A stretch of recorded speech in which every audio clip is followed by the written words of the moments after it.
when it comes to Gaza, according to Trump, we don't need to buy it. We'll take it, or we'll have it. We'll just have it. We don't need to buy it. We'll have it. We'll take it. I'll own it. We'll do what we want.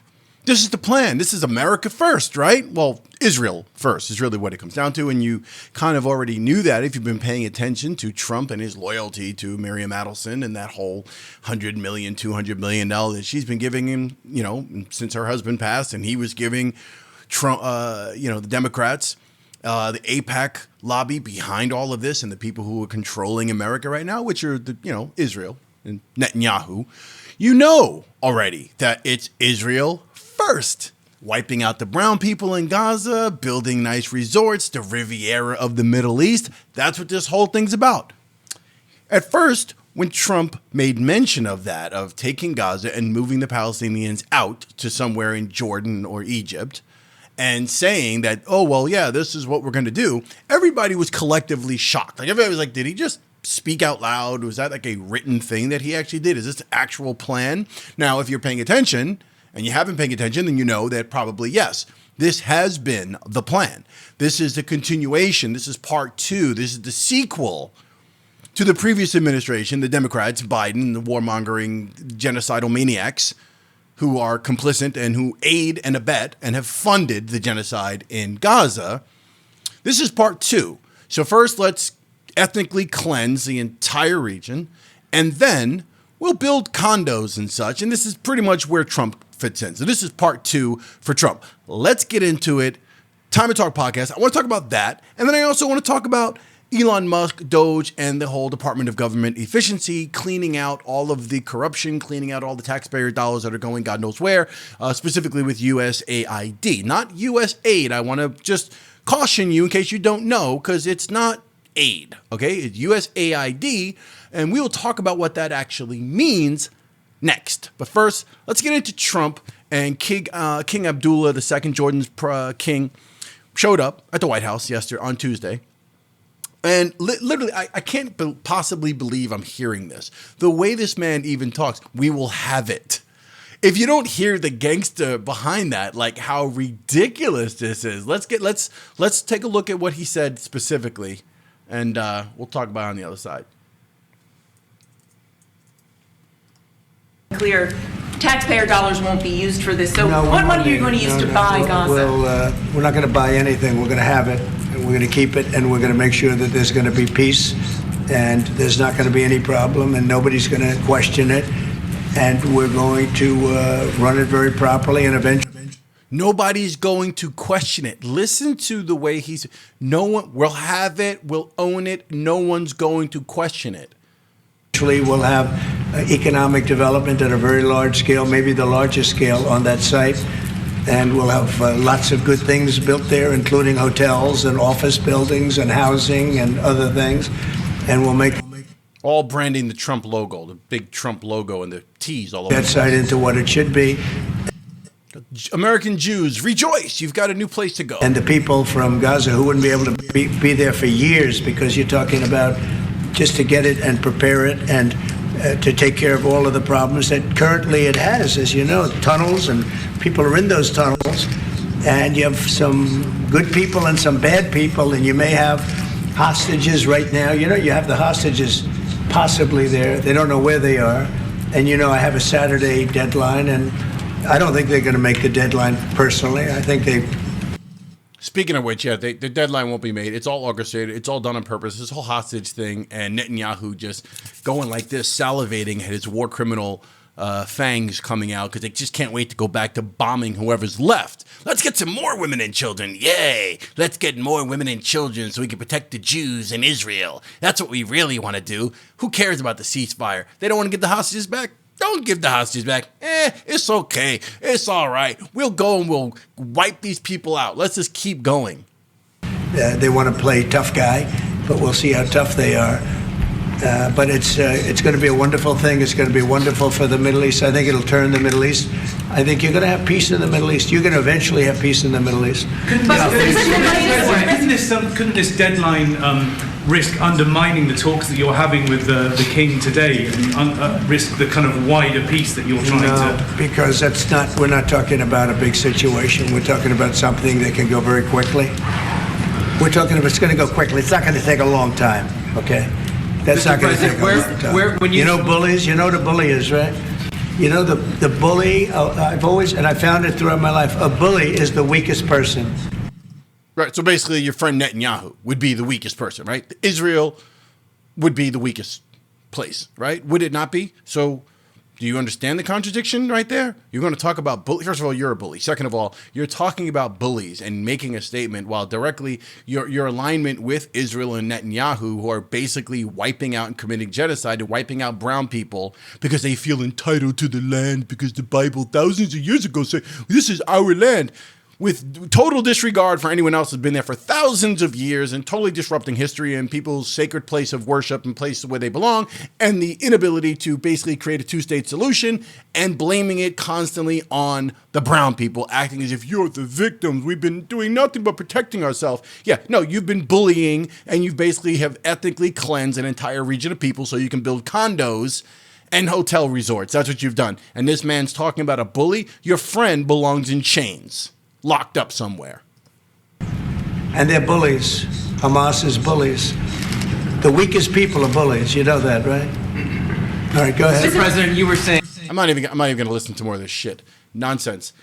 Interestingly enough, all right, King Abdullah went on a few hours later and basically said, I reiterated Jordan's steadfast position against the displacement of Palestinians in Gaza and the West Bank. This is the unified Arab position. Rebuilding Gaza without displacing the Palestinians and addressing the dire humanitarian situation should be the priority for all. It is not the priority for the United States. It is not the priority for your president, Donald Trump, 47.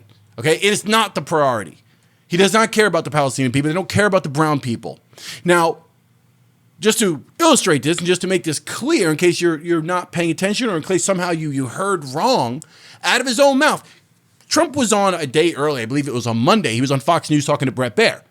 And Bret Baier asked him specifically, I should play the clip. I don't need to play the clip. You want to look it up. I'll just basically tell you. He specifically asked him, will the Palestinians be allowed to return? And Trump said no. No, they will not be allowed to return. We are basically kicking them out.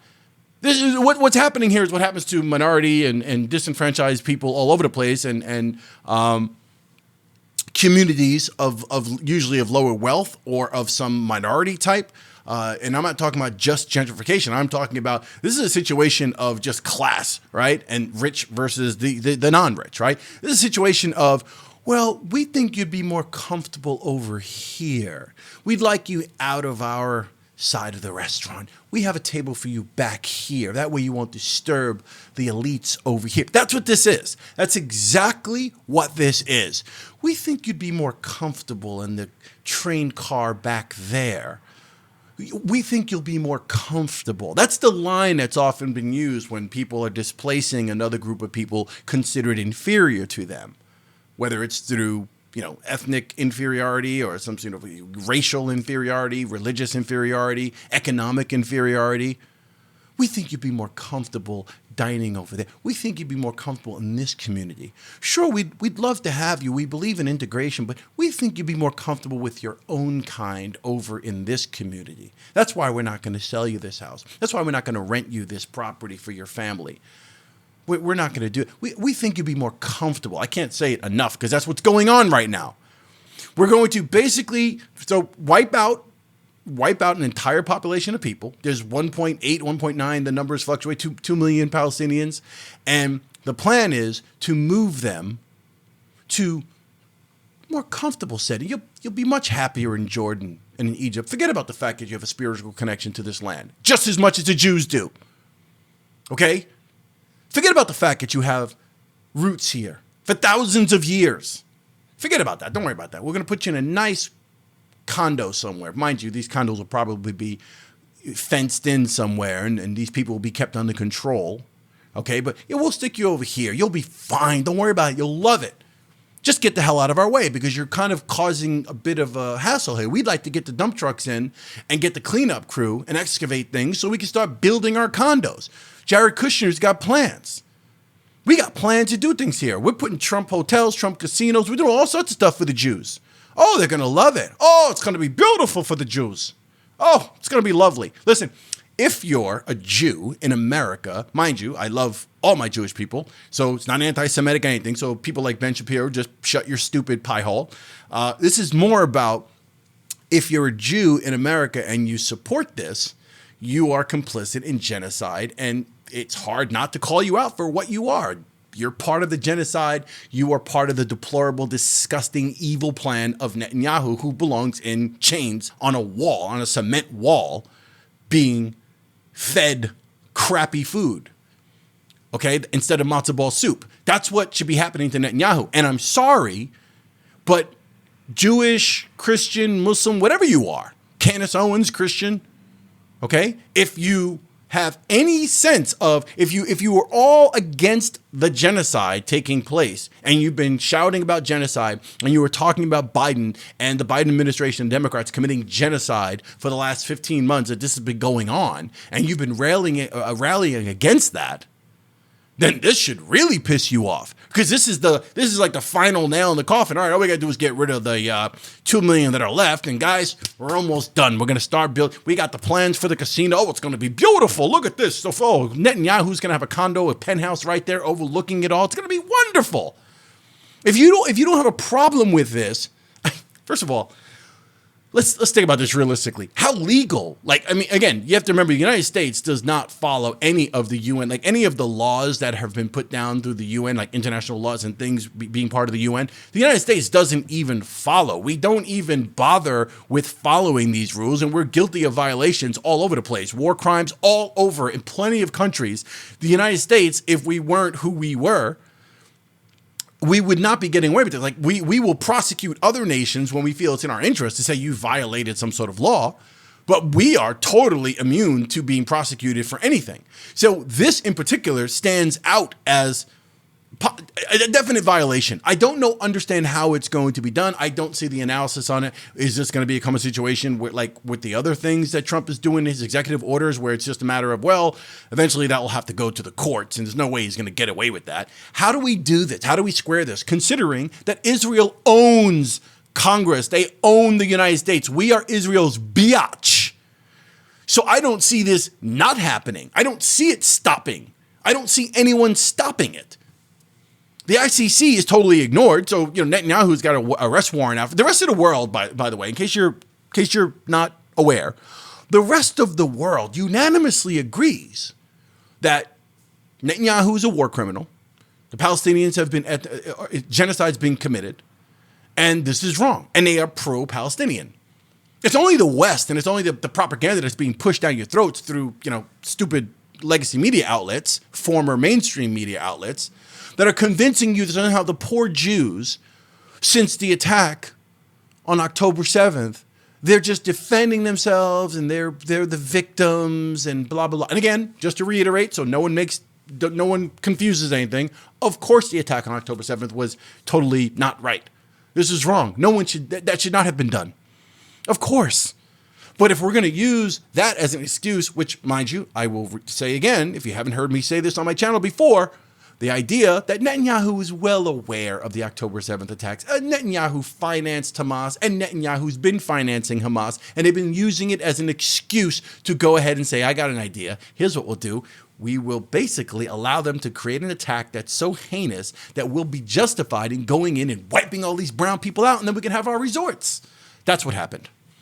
That is what happened. So this is disgusting. I don't know where this goes. I don't know how. And any of the MAGA people, the pro-Trump people, just be mindful that when I speak like this, it's because I'm able to separate the things about Trump that might be good, that might be beneficial to the country, that we did stand behind, the people who voted for him, the people who want to see change, the people who want to see things happening in America that are America first. Yeah, I get it. This is not an all-out assault and attack on Trump. It's just an all-out assault and attack on something that really puts him in a position of also needing to be arrested. It's not possible for him to, it's just, it crosses a line. It crosses the line. And you should also recognize the fact that Israel being first is not America first. This is not make America great again. This is make Israel great. This is give Israel what it's wanted, is to control the entire region and have it and get rid of all the brown people. That's what this is. If you don't have a problem with getting rid of the brown people, in other words, if you're so racially loyal to your race, and let's say you don't care about ethnic cleansing and you don't really give a damn about what's going on over there, you should at least give a damn that Trump has not done anything thus far that you would consider America first in terms of handling anything in any of the states that he won and the people who are looking for jobs and unions and all these different things that are supposed to be happening, things that he committed to during his campaign. You should be upset by that and wonder, listen, shouldn't we put more focus on America first? Should we not be making sure that's the case? Quite possibly the whole thing with Elon Musk and DOGE and the Department of Government Efficiency, that's where we're getting some results, and that's probably positive. Let's talk about that next. So Elon was at the White House. He's got his son with him, little X. How many kids does he have now? I think 12, 13, 14, 15 kids. God bless him, right? But he had one of them, X kid, with him in the White House, and he's there. And I want to go over some of this because so there's mixed feelings regarding DOGE, right? And I guess it truly depends on what you know or don't know about USAID. Again, I said at the top of this video, it's not U.S. aid, which is what people consider. When you hear U.S. aid, which is very clever and tricky on their part, this was created back in 1961. And this is CIA agency, okay? And it basically stands for United States Agency for International Development. It's not aid. It's not assistance and help. We'll get to that. There is some assistance and some help, and we will get to that. But that's not what it's about. So your position on what Elon is doing, in other words, your outrage, if you're one of the yentas on The View and you're screaming about it, and why is this man allowed to come in and do things? Oh, look what he's doing. If you're one of those people, you just remain in the dark and you don't understand what's really going on, your position will be different on Elon being in the White House. You're like, what's this guy doing? And why is he shaking up all these wonderful agencies that are involved in helping people throughout the world? Why would we want that? Oh my God, this guy's cutting funding to all sorts of things that we need. We got to protest with Chuck Schumer outside the offices in DC. We need to go out and do that. However, if you understand what USAID really does, you will want to see him clean. I'll go even further by saying this. Say you know nothing. Say we just eliminate the partisan politics of this. Say we just use common sense. Does it not make sense to come into the government, which is supposed to be transparent and working for you, the American people, the American taxpayer? Would it not make sense that we should probably have some sort of auditing of all sorts of overinflated budgets and agencies and things that are taking taxpayer dollars and using them for God knows what, and we have no idea where the money's going, and then we find wasteful spending? I think you can agree that whether it's Democrat or Republican or whatever party, you could agree that just makes sense as an American, as a taxpayer. Yeah, I'm for that. You could be wearing a red MAGA hat, have a mullet, a sleeveless shirt, living in a trailer, drinking a Budweiser, listening to Kid Rock really loud with a Confederate flag hanging from your door and your mailbox, and you could possibly agree, well, that makes sense. I get that. Or you can just, you could be someone else. You could be totally the opposite of that and be like, yeah, well, that makes sense. We would want to clean up corruption. Okay, so let's get into USAID, and let's talk about. Let's listen to Elon talk a little bit here, because I think this is interesting. Let's listen to a little bit of Elon. Has, in a lot of ways, currently more power than any elected representative, and this is not something that people want, and it's not. It does not match the will of the people. So it's just something we've got to fix. And then we've also got to address the deficit. So we've got a $2 trillion deficit. And if we don't do something about this deficit, the country's going bankrupt. I mean, it's really astounding that the interest payments alone on the national debt exceed the Defense Department budget, which is shocking because we spend a lot of money on defense. But and if that just keeps going, we're essentially going to bankrupt the country. So what I really want to say is, like, it's not optional for us to reduce the federal expenses. It's essential. It's essential for America to remain solvent as a country, and it's essential for America to have the resources necessary to provide things to its citizens and not simply be servicing vast amounts of debt. Who disagrees with, who's going to disagree with anything he said? Love him or hate him. And we can get into the nuance of that, and we can get into his motivations, and we can get into his agenda, which might be serving his own interests. I understand that. But on the face of it, what he's talking about, how could you disagree? Let me know in the comments. Subscribe, by the way. You're here now. We're talking. We're getting into it. Don't forget to hit that subscribe button if you're not yet subscribed. The people who've already subscribed, I truly appreciate you. Let's keep going. Let's listen to Elon some more. Thank you for subscribing, by the way. And also, could you mention some of the things that your team has found, some of the crazy numbers, including the woman that walked away with about $30 million? Right. Well, we do find it sort of rather odd that there are quite a few people in the bureaucracy who have ostensibly a salary of a few $100,000, but somehow manage to accrue tens of millions of dollars in net worth while they are in that position, which is what happened at USAID. We're just curious as to where it came from. Maybe they're very good at investing, in which case we should take their investment advice, perhaps. But there seems to be mysteriously they get wealthy. We don't know why. Where does it come from? And I think the reality is that they're getting wealthy at the taxpayer expense. That's the honest truth of it. So we're looking at if you look at, say, Treasury, for example, basic controls that should be in place, that are in place in any company, such as making sure that any given payment has a payment categorization code, that there is a comment field that describes the payment, and that if a payment is on the do not pay list, that you don't actually pay it. None of those things are true currently. So the reason that departments can't pass audits is because the payments don't have a categorization code. It's like just a massive number of blank checks just flying out the building. So you can't reconcile blank checks. You've got comment fields that are also blank, so you don't know why the payment was made. And then we've got this truly absurd, a do not pay list, which can take up to a year for an organization to get on a do not pay list. And this, we're talking about terrorist organizations, we're talking about known fraudsters, known aspects of waste, known things that do not match any congressional appropriation. It can take up to a year to get on the list, and even once on the list is not used. It's mind-blowing. So what we're talking about here, we're really just talking about adding common sense controls that should be present, that haven't been present.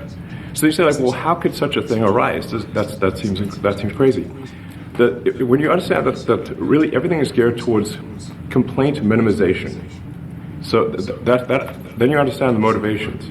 So if people receive money, they don't complain, obviously. But if people don't receive money, they do complain. And the fraudsters complain the loudest and the fastest. So then when you understand that, then it makes sense. Oh, that's why everything they approve all the payments at Treasury.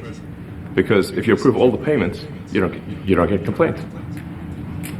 But now we're saying that no, actually we are going to complain. If money is spent badly, if your taxpayer dollars are not spent in a sensible and frugal manner, then that's not okay. Your tax dollars need to be spent wisely. And that's really the heart of it. I can go on. He says some stuff about Social Security benefits being paid to people who are listed as 150 years old, who are clearly dead, and payments are still coming to them.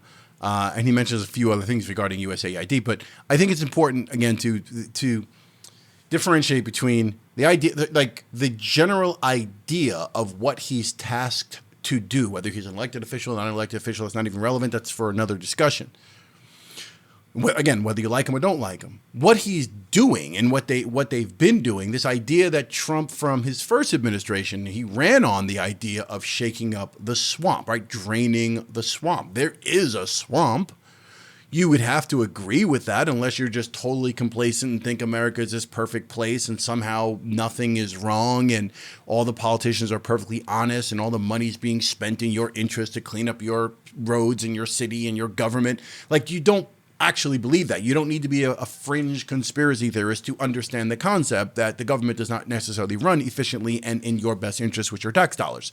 So knowing that, the idea that we should shake up the swamp. In other words, if a Democrat came in and wanted to shake up the swamp and said, hey, we should probably examine how your money's being spent and control our deficit, nobody would argue with that. The ladies on The View would be like, yay, Kamala is cleaning up. She's finding where the money's going. It's been the Republicans' fault. Like, you have to know this.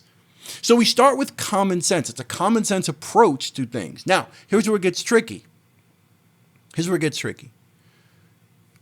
Elon Musk is the richest man in the world, $425 billion and growing. He's got his own agenda. He's got multiple companies. He's got companies that are aligned with the U.S. government. So there's a lot of things and rationale and reasons for Elon to be running the government. I mean, for Elon to be next to the man supposedly running the government, right?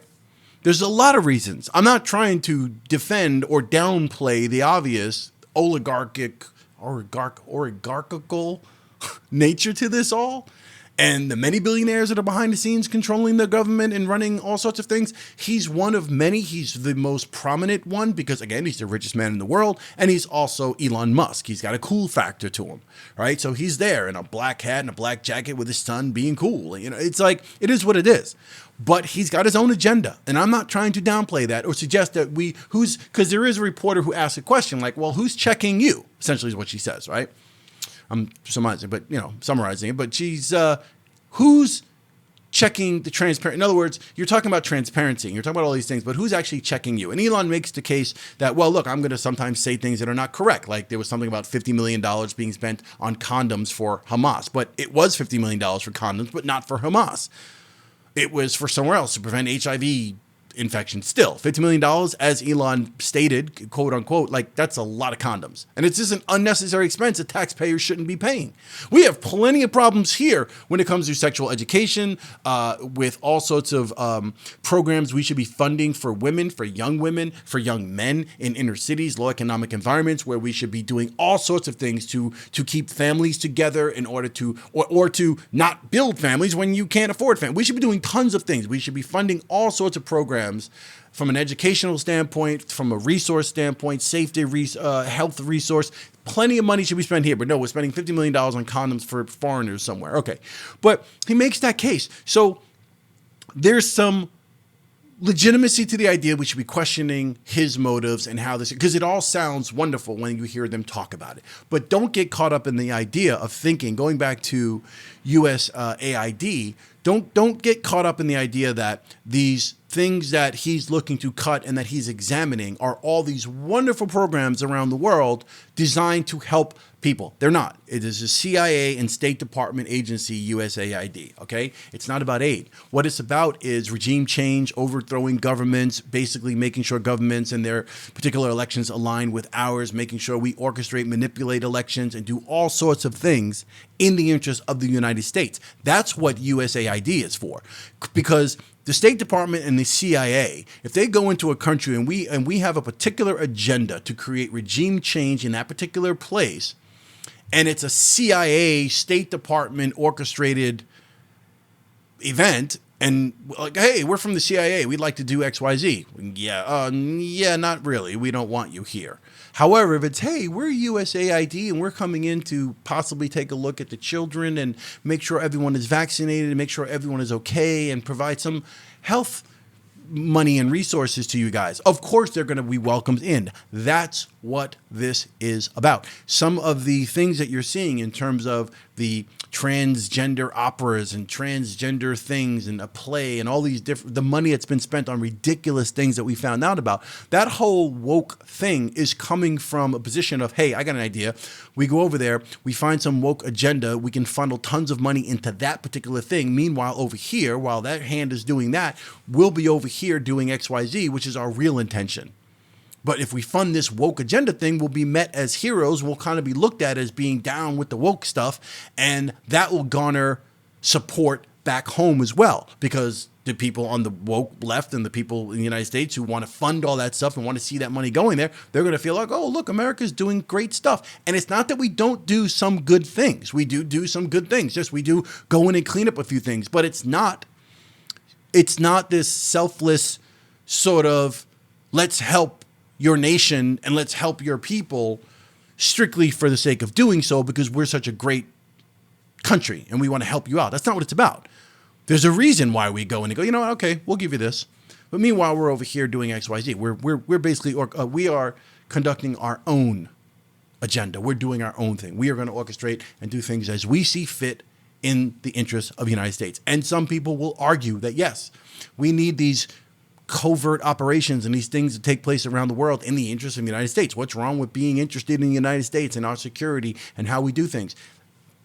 I'm not going to say that that's not a big thing. I think Eric Weinstein was talking about it on Piers Morgan, and he talked about it from the position of A Few Good Men, one of my favorite films, of incredible script, very well cast, very well performed film. And he talks about the concept of Nathan Jessup being that line where Nicholson playing Jessup says, you know, you want me on that wall. You need me on that wall, deep down in places you can't talk about at parties. Like he says this whole line, and it's basically suggesting that there are dark things that the United States needs to do through its covert operations around the world in the interest of the United States. And there are things that necessarily cannot be spoken about or things that we can't just reveal to the American public. There's a certain amount of secrecy involved in it. And I do understand and I do appreciate that.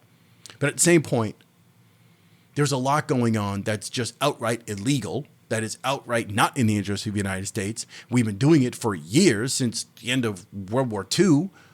We have just been on a mission as this unipolar nation of power, and we are destroying the interests of the United States, and we're committing some serious crimes, and we are doing things that are not in the interest of the American taxpayer and the American citizens. We are creating the forever war situation, the military-industrial complex, the technological industrial complex, what's going on with surveillance and censorship and freedom of speech being violated left and right. These things are not good. Anyway, that's enough on the Time to Talk podcast. I want to talk about Trump's situation with Gaza. I don't see what's happening here. I just don't. And I think everyone should be in uproar over this. Let me know in the comments below what you think about just the taking of Gaza, because that's what this really is, right? Let me know what you think about Elon, USAID, and his cuts. Does he belong there? Do you think it's good to have him there?